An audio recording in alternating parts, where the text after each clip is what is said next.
Welcome to Zen and the Art of Real Estate Investing.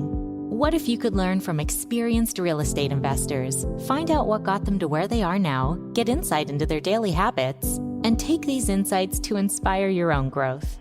Each week, Jonathan Green shares an in-depth look at the mindful approach to real estate investing. Jonathan is a lifelong real estate investor, advisor, and coach, as well as the founder and team leader of Streamlined Properties. Whether you're looking to start from scratch, get to the next level, or just for a straightforward and honest approach to real estate investing, Jonathan seeks to provide a free mentorship program you can take with you anywhere. Now, here's Jonathan. We're back with another episode of Zen and the Art of Real Estate Investing, getting so close to episode 100. And this week we have another great show for you. Before we get there, I just have one request of you. If you like the podcast and you're listening to a lot of episodes, just make sure that you're following the podcast. That really helps us scale inside the podcast world. And then also you'll get those episodes every Monday and Thursday when our new episodes are released. This week, we have Aaron Bihl. He's going to talk to you about how to build a local home buying company, and that's what he's doing in San Antonio, Texas. Let's get it. This is episode 97 of Zen and the Art of Real Estate Investing with my guest, Aaron Bihl. Aaron is one of the owners of Murphy Home Buyers and a pretty avid flipper right now. You've done over, I think, 200 flips, acquiring about 10 homes a month in San Antonio. Aaron, welcome to the show. Hey, thanks for having me. Excited to be here. Yeah, I'm excited to talk to you and talk about your journey because you've only been in it for about 5 years in real estate, right? Yeah, kind of started end of, 2018 and then, kind of slowly ramped up in 19 and kind of just been building since then. So sometimes it seems like forever. Sometimes it seems like it just started, which I'm sure people can relate to.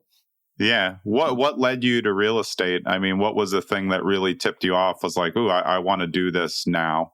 Yeah, for sure. I mean, not like a super, original story, but kind of stumbled upon Bigger Pockets, and that kind of aligned with me having a corporate job I didn't love and kind of a very so I worked in oil and gas, so very old school industry where, I was often told hey, you're a really good performer, but essentially you're not old enough. And I'm cool, well, I can't get older faster. So having a job that I didn't really love, and then that kind of coincided with learning about stuff through Bigger Pockets. And I always tell people that I thought I kind of came up with this idea of in my head, I was if I just could buy one new house every year and move into a new place and, get it to pay the mortgage, or at that time I was even if it almost pays the mortgage, that's probably good. And then someone introduced me to Bigger Pockets, and I realized this idea that I thought I came up with, there were people doing it, and my criteria for it almost paying the mortgage probably wasn't the best idea. So early on, I just kind of became that person that was obsessed with every Thursday, that new episode coming out, oh, what's this week? This is the greatest strategy ever, all these things. So, and then eventually just kind of got fed up with my old job and, quit in, I think, early 2019. Did the agent thing for a while, really wanted to get more into the investing side, but didn't really know how or what that looked like. And then kind of just figured it out over time and stumbled my way to today. Yeah, I think stumbling through the journey is actually a pretty fair representation for most of us. When you got to Bigger Pockets, or somebody got to you to Bigger Pockets, was it the job, increased income, or lifestyle, or all three that you were really looking to first? Oh gosh, probably all of those. Honestly, it was more I just really didn't enjoy what I was doing, and I was able to look at my current job and be because it's always oh, you're this young, promising employee. And then I would look at my boss or my boss's boss or 2 or 3 levels up. And I'm if I'm doing that in 10, 15, 20 years, I still don't think I want to do this. Yeah. And it became a thing of I'd switch jobs, I'd switch companies, thinking those things would fix it. And none of it, it did for a while, but it never satisfied at all. So for me, it was, I guess, just trying to figure out something that was actually interesting to me. And then the idea of oh, this probably actually leads to some sort of freedom. Yeah. That no one experiences just from, kind of a 9 to 5, and, you save up money and maybe have retirement someday. But just, I guess the idea of like doing something for 30, 40 years that you don't really like just so you can not have to do it. I'm like, I just don't know that that's for me. Yeah, and then you can not have to do it when you're like too old and you missed a lot of stuff that you wanted to do during that time. Yeah, exactly. So for me, it was just, I mean, I was very intrigued by the whole idea of real estate, but yeah, I mean, I was just kind of like done with what current job. And then like, I don't know, there was, completely the freedom or the money aspect of it, but that of course has come with time. But just the idea too, I think has always been appealing to me of like, hey, you can actually get paid for like what you do. Because that was never a job I had, right? It was never anything commission based or production based or anything like that. Where, now it's like I hop on the phone and make a call and, can, kind of control my own destiny that way. Yeah. Which is very appealing. It's scary, but like it's kind of appealing. I always tell people, I'm like, the biggest thing for me is once I've done a deal that was more than my previous salary, I'm like, you can't unsee that. Like there's no, that's a good point. Yeah. You can't go back. Or just the idea of like, man, things are slow. Let's pick up the phone and maybe I can make a few phone calls and make, potentially line up a deal that's a few $1,000 or $10,000 or $50,000, whatever that looks like. That's really hard to kind of unsee. Yeah, I mean, I think it's an hours spent thing. You look at how you spend time in the 9 to 5, and I worked for the government for more than 7 years. And it's like, I thought the same thing as you. I looked and I was like, wow, it would be cool to like be the state attorney, but then I'd be 30 years later still in the same crappy government offices. So like, that doesn't sound that good and the salary is not that high. So it just was, I just thought I was supposed to do that. Yeah. And then, so what was the first property that you found and how did you find it? Yeah. So when, I guess to backtrack a little bit. So I quit my job. I had my real estate license, went to work for a broker who kind of did some like off market, like wholesaling type stuff. But also I did like some traditional real estate for a while, which, just traditional retail is not my thing. It's kind of miserable. But so the first deal, and then the way that was structured is, essentially like we would all just go find deals and then split them with the broker, right? Great place to get experience, but it didn't take me too long to be like, I think I can probably do this on my own. Right. But my first deal was actually one I sold to a friend that my broker had bought off market. I guess that's my first deal. Yeah. And then I had a friend moving into town. It was a pretty easy like remodel, like 900 square foot house, like 80s, 90s built, just cosmetic, which oddly enough, he flipped, lived in it for a while and is actually selling it today for, I don't know, 150 grand more than they bought it for 3 or 4 years ago. So that was the first deal I did. And then since then, I kind of, with this broker, I did, I think 3 or 4 deals over the course of, probably 6 months. But it was always this thing of, each deal got a little bigger and I'm getting like a split and pretty much kind of doing everything, but giving away half of that, for the experience or whatever. Right. But then it was also like, there was no sort of like marketing. We were all just like, hey, go find a deal somewhere. So, I was hitting up people on Facebook all day or Craigslist or calling, for sale by owners or all of these things. And everyone wanted these like direct to seller deals, but no one really knew how to get them. So I kind of was doing fine, but it was just a thing of like, I never knew when I would get another deal or never knew where it was going to come from. I kind of kept stringing some things together, but it was not consistent. Yeah. So that's when I was kind of started looking into, cool, like how are people getting these deals? Like how are people marketing? Like what does that actually look like? And then kind of started venturing into that on my own after like 3 or 4 deals there. Is that when you sought out coaching? Because I know you've been through coaching with Ryan Dossie and his program and also with my guys, Mike and Dan at Collecting Keys. Yeah. Where did that play a role in your journey? Because I think that's important for everybody to know, like when you got into it, when it's worth spending money and what the return is based on how you used it yourself. Yeah. Great question. So I started with Ryan's program probably, it was like late 2019. And for me, it wasn't like, I don't know. I was just like, oh, does mail work? And I was just kind of looking into different marketing strategies and then came across Ryan and just really kind of vibed with how he ran a business. Like, because I was used to all of this, like, I mean, wholesalers are still sketchy. Like That's not a secret. Never will not be a thing. Exactly. But it was always this thing of like, which I think this is kind of like past, but it was always like, oh, like put like this number on the mail and then like don't tell anyone who you are and then like route it through like 4 different channels and like they only find out if you want them to, you know, like right. It was all do that, everything to not establish any trust, you know, the linchpin of real estate. And then like I heard kind of what Ryan was doing and had this like idea in my head again of like, oh, I feel like, you know, like how do you do this and be ethical? How do you do this and like build a brand and like actually go about that and not just like be this like weird mystery person trying to buy houses.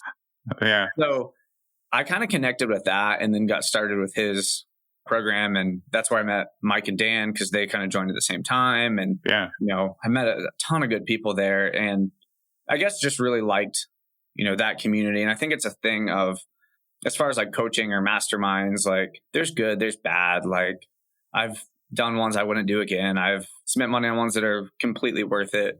But I think it's a thing of paying for speed, paying for someone who's been there before, like, you know, paying to not have to learn, not to pay for all your mistakes on your own. So, right.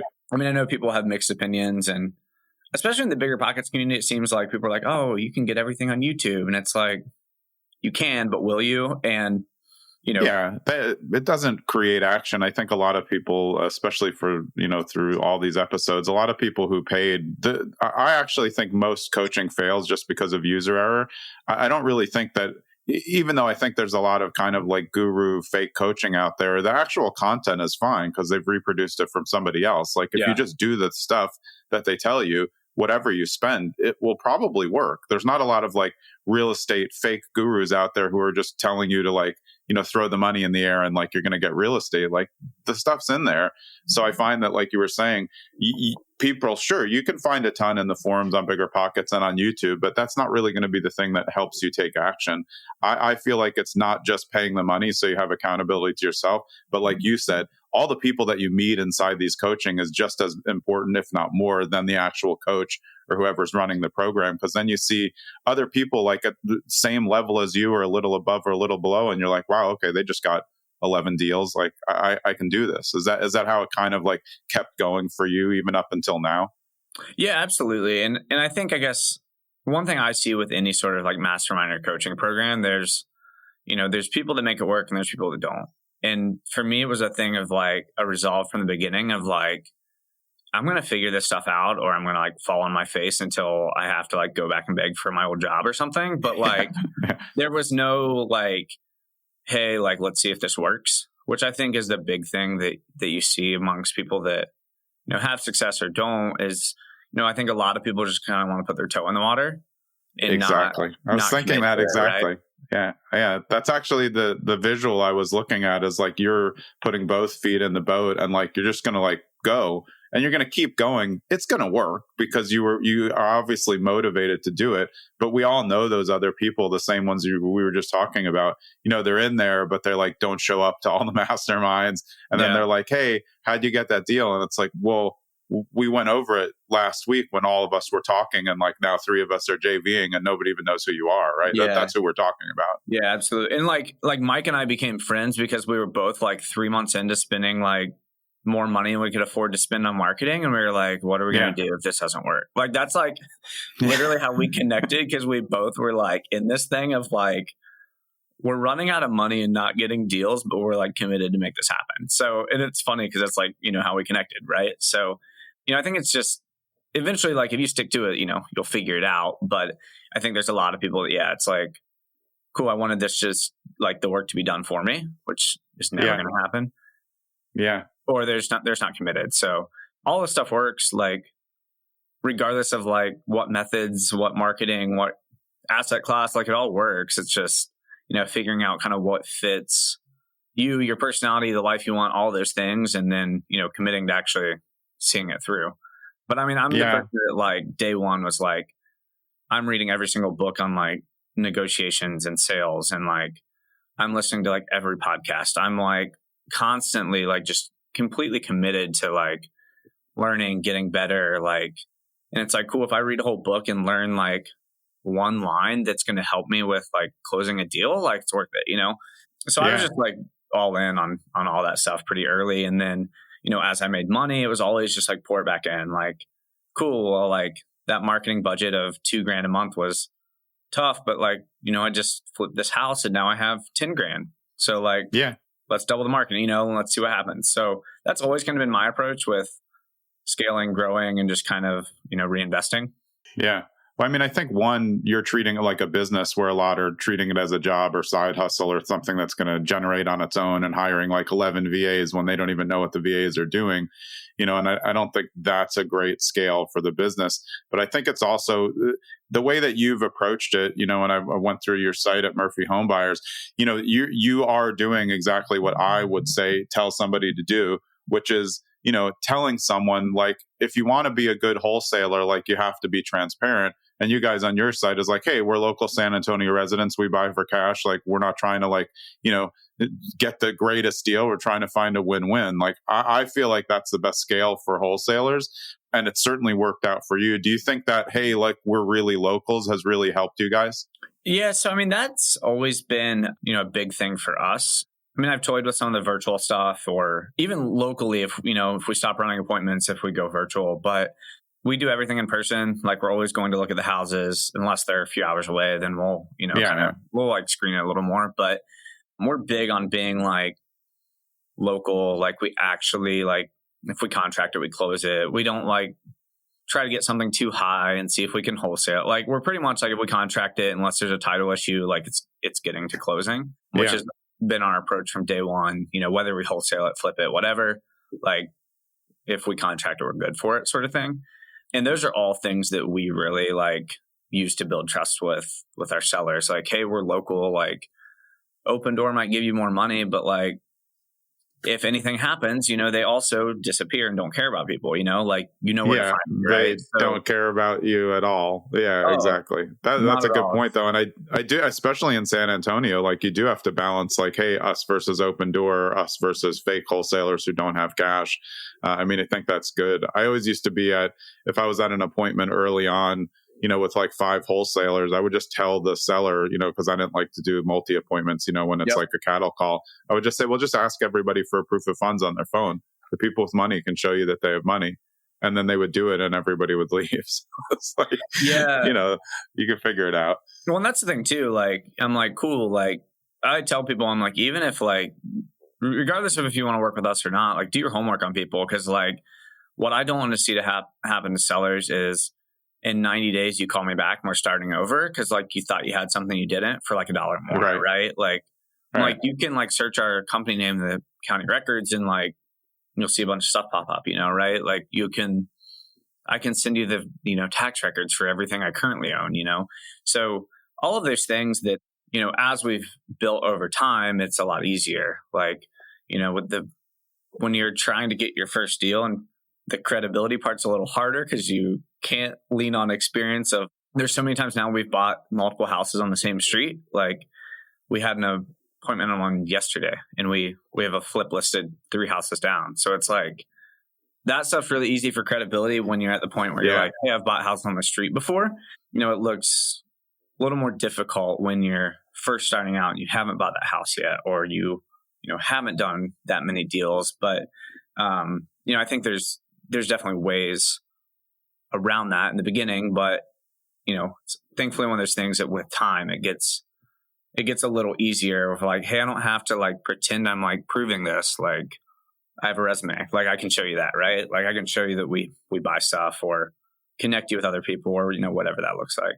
Yeah. And you've become pretty proficient at flipping mobile homes. I wanted to talk to you about that because I guess most people generally wouldn't think there's like enough scale in that just because they're not super expensive. So explain how that became something that you guys became good at, and like, what's the return on it versus the time put in? Yeah, for sure. So with like flipping or anything in general, I feel like when people ask what we do, I'm like, I don't know. We just buy houses. Like we're opportunistic. Like we flip sometimes, we wholesale sometimes, whatever.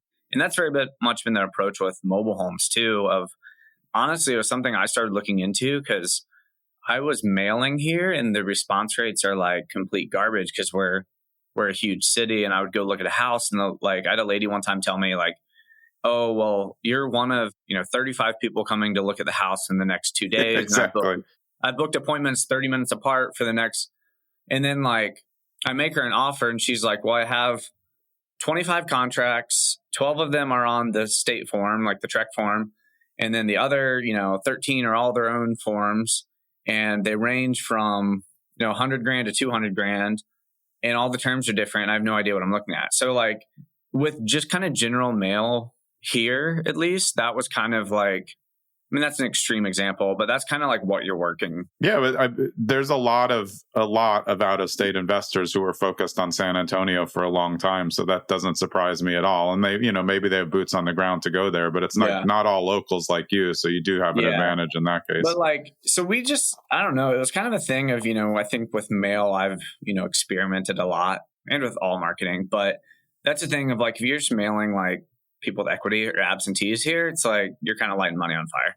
So I had a buddy in Florida who's actually started flipping mobile homes, and I kind of looked at it and I was like, I wonder if there's an opportunity for that here. And this was, of course, in like 2020, 2021, where prices are getting higher, things are real competitive. And then, there's all this kind of like noise around mobile homes of like, you can't finance them, they have no value, no one wants them, all these things. But the thing here is like, so I only buy them if they're on land. So we're not buying in parks. We're not buying on rented land. It doesn't come with land. We're not messing with it. But I mean, a lot of times, like, it's just an affordability thing of, people, a lot of times these are more kind of outside the city. So they might be on a half acre and someone's like, man, I get a half acre in a house. Like, this is awesome. And, you can still have a remodeled mobile home under $200,000 and you own it. Like you have something you own. So I just kind of started looking at it, and then, there's all these questions about like, can you finance it? Has it been moved 9,000 times? Honestly, a lot of things I think don't actually matter, but it just is a thing that you have to figure out more than a house. So I think a lot of people are just, hey, they don't have value, or like they depreciate, or I'm scared of them. So I just started looking in some of the areas, and, I would see comps on them, and I'm like, okay, like, these, if it's sold with financing before, I have a pretty good feeling it'll be financed again. But, I would look in these areas and I would see cash comps, and I'm like, I don't care if it sells financing. If I have, like, if people are buying these cash, I don't really care. So that was kind of my approach. And then I just, jumped into it. I started mailing mobile homes, and response rates were like insane. And even to this day, like, I think a lot of people have now caught on and, jumped into that. But I can buy a mobile home at, 60 cents on the dollar, where I might be buying a stick-built house at 75 cents on the dollar. So, a lot of times we get deeper discounts on them. And honestly, they're not like, they're pretty much cosmetic. Like, a lot of these are, you don't really want to touch anything pre-1980. So like, if it's built after 80s or 90s or, 2000s, like, you don't need to rewire it. You don't need to replumb it. Like, it's mainly cosmetic, which, it's the stuff I like doing anyway. So, it became a thing of like, honestly, it's almost just easier than a house, because I can look at a mobile home and say, oh, it's, 1,500 square feet. If I have to replace everything, it'll be like $50,000, and there's not as many surprises, I guess. And then it's just your turnaround time's less too, so you can get it done. Some of them are like real lipsticks, like 1 week, pretty quick, clean it up, paint it, put in a couple new things and send it back out. Yeah. And then like the finish levels don't need to be as high either. We'll put granite in them and people think it's amazing, right? It's just a thing that, we found there's not as much competition. Our marketing costs are lower, and a lot of times our spreads on them are better, because I know several people that get leads on mobile homes and they throw them away because they're like, I don't know what to do with this, right? So honestly, we almost prefer flipping a mobile home over a house. But then, some of the difficulty with that is it's really hard to wholesale them because people don't think they have value. So you almost have to flip them, which is fine. It's just another obstacle of, hey, like, you can flip this and make money, but you're going to have a hard time wholesaling it for whatever reason, right? So it's definitely different, but, a niche that we've really enjoyed and continue to do. And honestly, probably at one point going to venture into the, more development side of buying lots and putting mobile homes on them, because I think that's super lucrative right now too. But we haven't done that yet, but that's kind of somewhere in the pipeline in the future.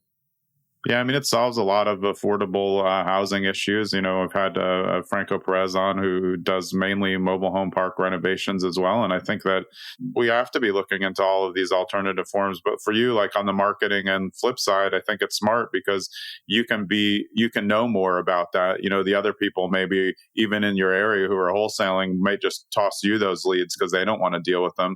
So it's really like less players in the game. Like you said, they're not going to have a lady with, 30 appointments set and 25 contracts in hand when you get there, which just makes it a better scale of time. I used to just leave if there was even one other wholesaler there because I just don't want the competition. If I'm just doing off market, obviously, if it's on market, there's going to be multiples. Hey, it's Jonathan. This is just a brief interlude to talk to you about Deal Machine. Listen, I've used Deal Machine and I was crushing it with my Concerned Citizen postcard on Deal Machine. You can look that video up on my YouTube and find out how I did it. It works. Deal Machine works. I've had David Lecco, the CEO, on the podcast. So if you want a free trial of Deal Machine, the elite Driving for Dollars app, and I'm telling you, it works if you use it correctly, you can go to my link at bit.ly/Zen Deal Machine. Now, bit.ly is bit.ly/Zen Deal Machine. It's free and you'll be up and running in 2 minutes, and then you can figure out if you want to keep it. Let's get back to the show. Yeah, so what is mobile homes your favorite personal type of investment, or are there other things that you like out there? And are you only focused on basically single family homes, whether or not they include mobile homes, condos, things like that?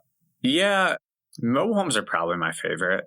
Sometimes it's really nice just buy a house, clean it out, and list it, which is a little more difficult with mobile home. But we're mainly focused on single families. We bought some random small commercial stuff, or the small multifamily here or there. But we don't have a ton of small multifamily in San Antonio, which is kind of unfortunate. There's not a lot of duplexes, triplexes, quads.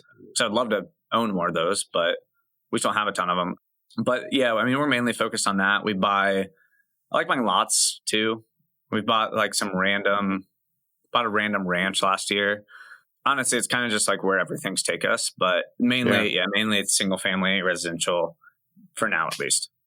Yeah. Since you're doing so many off-market one-on-one meetings with sellers over the past few years, what do you feel like sellers in an off-market context are really looking for from a straight buyer or wholesaler? Because I think people are used to, like you said, they're used to the dialogues. A lot of people use, hey, quick buy for cash. But what have you found that sellers are really looking for when you get in the door? Gosh, that's a good question. I guess for us, it's different too. And it depends on the seller, of course. Yeah, of course. So we like buying newer, nicer stuff too. We have a house we're selling on Friday of this week that we bought for $610, put 20 in it, and we're selling it for $850 or $840, something like that. We're also buying a $2 million house on Friday. So, which is very expensive for San Antonio. If you're wherever in California, that may be entry level. I don't know. But here, that's a high price point. So on newer, nicer stuff, I think people are looking for the sure thing and the convenience. Honestly, those, the more expensive a house, the more sophisticated the seller is. And it's not like they're surprised that they're giving up, equity for, convenience, right? Yeah. And I explain to people all the time, I'm like, because people were like, why would they sell you that for that price? And I'm like, have you ever traded in a car before? And then they're suddenly like, oh yeah, I've done that. And I'm like, well, why didn't you just clean it out and sell it on Craigslist? Put it on Craigslist, yeah. And then you can kind of get the wheels turning of oh, I get what you do, right? And yeah, I would trade that for convenience. I think most people, it's not even a cash thing. It's more like a convenience thing. I agree. And that's the thing too, that, I kind of, with our sales team, I'm always each person's different. They each have different things that matter, right? Some of it's fast and hey, I want to close in a week or 2 weeks. But to the person that has the other stuff they have to figure out or they have to move, if you say I can close in 2 weeks and you're emphasizing that, that just creates more stress, right? So Yeah. I think, some of these, we buy a lot of inherited houses, and those are like, hey, we just want it like out and be done with. Right. Leave all the stuff in it. Yeah. Some pretty like nasty stuff that people just need money quick. But I think the biggest thing is just like, they want convenience. A lot of people that sell to us, it's not a price thing because we're rarely the highest price, so they're shopping around. It's a trust thing, and like, cool, like, we think you guys are going to get it done, right? So for us, I think it's, it's a convenience thing, and it's a trust thing of what sellers, are looking for. Because it's hard too, and I explain to people a lot. I was like, the barrier isn't just like a price thing. It's like, the people we're talking to don't know how to sell a house either. Exactly. And I always like approach it like, my parents who have lived, like my dad's literally lived in the same house his whole life. Like, if they were going to buy or sell a house, like, it's not only like getting them on board with the price, it's like sorting out all these other unknown details that like create like stress and anxiety in the situation. So yeah, the price is just one part of it. So generally, if it's a price thing, like, and we'll tell people, I'm like, you can probably find someone to pay you $1 more, but like, it might not close. They might come back and renegotiate. They might do X, Y, and Z, or like, you can sell to someone that you probably trust more. So we're big on that. And I think it's, a trust and convenience thing more than it is, hey, I'm looking for super fast or like the most money or, whatever that looks like. That's why I've always thought it was funny that the majority of marketing is quick sale for cash. Like, what is an estate? They don't care. Do they want it? Everyone who wants a quick sale wants a quick sale for a reason. It's not just because they want quick cash. It's because they either need to use the money to go get another property, or they're not in the state, so they don't really care to worry about this stuff. I agree. It's problem solving is like, number one, what's the problem? Where are they going? And how can you help them get there? Like when you're buying an estate, it's a huge win to say, just like, leave all the crap here that you don't want. Pick through what you want, just leave everything. We'll junk haul it when we junk haul the house. That's a huge plus that a lot of, off-market people aren't going to sell. I want everything vacant and, clean. Like, that's not really how you buy houses. But to your point, really, if they want the most money, they should be on the market anyway. And then if they come back and say, well, I don't want to use a realtor. And it's like, okay, well, you can't get the money of having the most eyes on it if you only want to get a couple, eyes on it. So I'm never the highest bidder because I know my numbers. But I think them knowing, especially when you say like, hey, you can just look in the records of all the homes we've bought, like, that's a pretty solid, they're usually not going to look. But if somebody says that, like, it's probably going to be in the records. So it helps them know that, I think, for sure. And to your point on that, on like, hey, if all you care about is the money, list it with an agent. Like, we'll tell people that too. Like, hey, like, this house is really nice. Why don't you list it? And then that does a few things. One, then they start convincing you like, hey, you should buy my house. But it also builds trust in the sense of like you saying like, if this is what's most important for you, this is probably what's best for you. And, we kind of come at things from a more abundant standpoint of like, I would love to buy your house, but I don't need to buy your house. Like, exactly, I can make my car payment without buying your house. Like, I'm not that thirsty. Right. So, I think that, us being able to literally just be like, if I were you in this situation, like, I would list it. And then it's almost like reverse psychology of like, well, I don't want to list it. I don't want people coming through my house. I don't want to do this. And you're like, well, that's why we're here then. Okay, let's talk. Yeah. I mean, you're looking, I think when you're off market with seller, you're just looking for the cues. They say most money. So then you offer a listing and they're like, well, I don't want to pay a commission. And then, they say, oh, but I really would like the most money. And then you say, okay, well, great. A sign goes in the yard. You put a lockbox on. People are going to show it, going to do an open house, going to have like 20, 30 people. And now they're like, no. Now your price starts to better. And I mean, this is all a psychology of negotiation, Chris Voss techniques to use. And it's not disingenuous. It's just following along. Like you said, they have no idea how to sell a house. If they did, they just would have called the real estate agent, and put it up. They're trying to save some money, get a deal. They want somebody to help them. And that's why it's hard out there because, wholesaling is sketchy. So, for you guys to be one-on-one, making the contact and then showing back up and them knowing they can trust you. I think trust is, always going to be the biggest thing out there.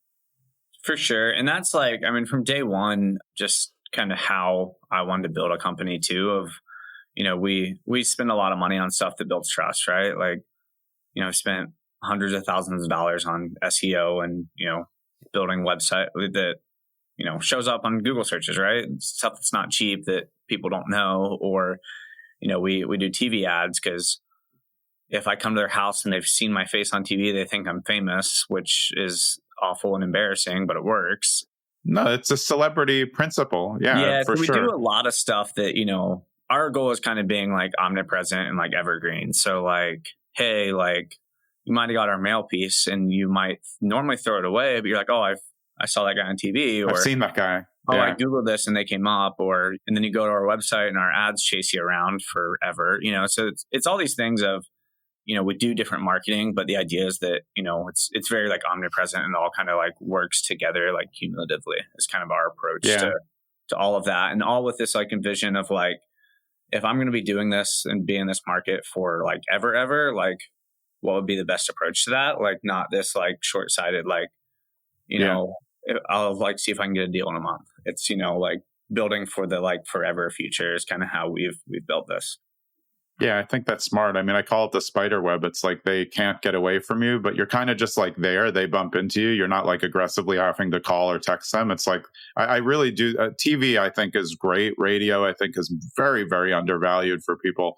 TV, though, you get that face to face, and they're like, wait, even if they're like, you look familiar, and then you're like, oh, yeah, we're going to run a couple TV ads. They're like, oh, you're that guy, And then all of a sudden it's like, now you're like, the price is right. Like it's something, and that it does. Social proof is real. So, are there a lot of like fake stuff, all around social media? Sure. But when you keep bumping into you and you see saying the same thing, and like, you're just like, you're a regular guy, like, hey, we're buying houses. I've looked through your social, and I think it's like very approachable. I think that's one thing that not all social has. Like some of it's just like, it's just way too done up. Yeah. And I mean, my goal with that has always just been be real. Like, share our wins, share our losses. Do we mess things up and lose money? Like, yes. Like, no one wants to see the highlight reel, which I feel like even like going back to the bigger pocket stuff, like every like Thursday, I'd be like, well, they said text the water shut off people, and like that's the best way, and you become a millionaire overnight. And then you realize, like, not that it's like, really pumped up, but it's very like highlight reel, and it's like cool. Like no one's talking about like what things actually look like. No one's talking about like the seller that, sat at closing for 3 hours because they wanted you to hand them a check simultaneously while they signed documents because they thought you wanted to give them the money. There's all these other sides of it where my goal is just to be just really honest, really real about ups and downs and the good, the bad, the ugly, the crazy, all of the in between. I don't know. It seems like there's not a lot of that out there. So I'm trying to be that. Yeah. I mean, with everybody looking and watching the real estate news over the last little while, has home buying changed much for you? It seems like you have a regular process, and I think this is helpful to other people out there. Has the state of the real estate market really changed what you do on a daily basis at all? It's changed a lot of things. So, and I would say right now, things just seem like they change so quickly. So when I was first getting started, kind of like COVID times, kind of almost after when like everyone was scared, no one knew what to do, and then things like completely shot up. So those times it was very hard to buy a house, very easy to sell houses, and you like couldn't lose. And people were like running their numbers off of like, hey, it's going to appreciate 10% in the next 3 months. Yeah. And I mean, and it was working, like it was insane. So in that time it was hard, it was being disciplined on like, hey, I'm running things at today's values. If I get it, fine. If not, fine. I can't compete with people that are doing crazy stuff that don't make sense. And then now, kind of middle of last year, things completely went the other way in mid 2022. And I guess the thing for me that was surprising is like, we didn't get hit like some of the, worst markets that went down 20% in, a few months, but it was a pretty like quick drop off, which I thought could change. I didn't think things could change as quick as they did, I guess is one thing I've learned from that, because we had some houses we'd probably 4 or 5 houses that we've collectively, termed our turds from last year that we finally sold, but like we lost some money on some, we broke even on some, but like it's one of those that like looking back at the same time, I would have done the same exact thing knowing what I knew, right? Would have made the same decision. It was just kind of like maybe we were a little aggressive here or there, but overall not bad deals. It was just like the market. But then now I would say it's much easier to buy houses, harder to sell them. I don't know. I feel like we're constantly pivoting, and it's like, I'm looking at our like national stats and where things are going, but also like locally and even more locally of like, hey, if I'm going to flip in this neighborhood, like what's on the market, what are days on the market in this specific area. So we just gotten, it just takes, I don't know, more effort. It's just, we're more detailed, I guess. And, we used to wholesale everything. Like that's like my favorite thing in the world. Buy it, trash it out, I love lift it. Yeah. Great. But then, it's great. The middle to end of last year, people got picky and like they weren't going to buy the house that needed work. So then we started flipping more. Right. That wholesale turned into a lipstick and then turned into like, okay, well now we got to do the whole counters and that bathroom's not good enough. And then is the out value going to work now? 1000%. Like now we have people that are like, well, I want new sod in the yard. And I'm like, when did this become a thing? So, and now we're flipping quite a bit, but now we're almost transitioning back to like, we want to wholesale more and be more nimble. So, and kind of good market though to do that though, because there's still a ton of investors who are interested in San Antonio, maybe a couple that are like 3-4 years behind the curve.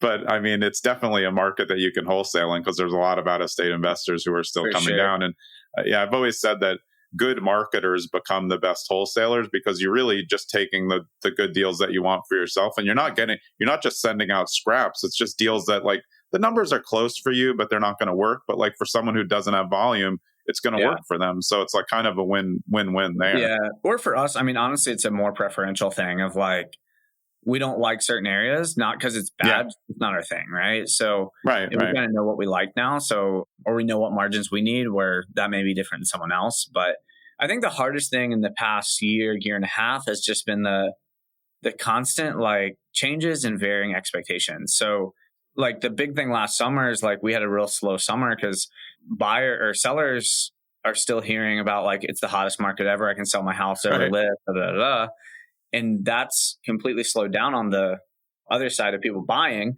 So we had this few month period where like keep watching the news because like you're a month or two behind, and we need to like get expectations better. And then the side with that now is like traditionally we've bought stuff at 75% of ARV minus repairs, and now it's like maybe that's 70 or maybe that's 65, and knowing what that looks like. But the weirdest thing, honestly, it's still weird to me now, is like San Antonio has always been like, for me, a good enough market that if you price it right, it sells.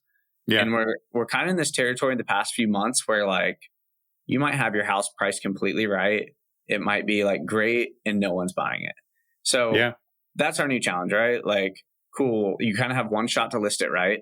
Once you've, flipped it, and it's like, no one's paying over ask. So if you go too low, you're kind of shooting yourself in the foot because we're past the days of someone like paying more than asking price. But if you go too high, you're not going to get offers or showings. And then you get in this world of like a race to the bottom of price dropping. So on the retail side, it's real tricky right now. And, it's a, constant matter of seeing what's actually happening in the market and then actually having good expectations. So, and this is a thing for me of constantly looking at the market and be like, cool, average days on market is now, as of late, 66 days on market. So if my house sells in 66 days, it's priced right. Not like, why didn't it sell this first weekend? So it's like, and I'm impatient. I don't like that. So that's been a challenge for me because, the big thing for us is like, cool, well, how do we factor that into our costs and holding times and, cycle times? And, if you can make twice what you can on a flip than a wholesale, is it worth it if it takes twice as long? And, it's just constantly trying to figure out those things and, what's best for your business and kind of what you want that to look like.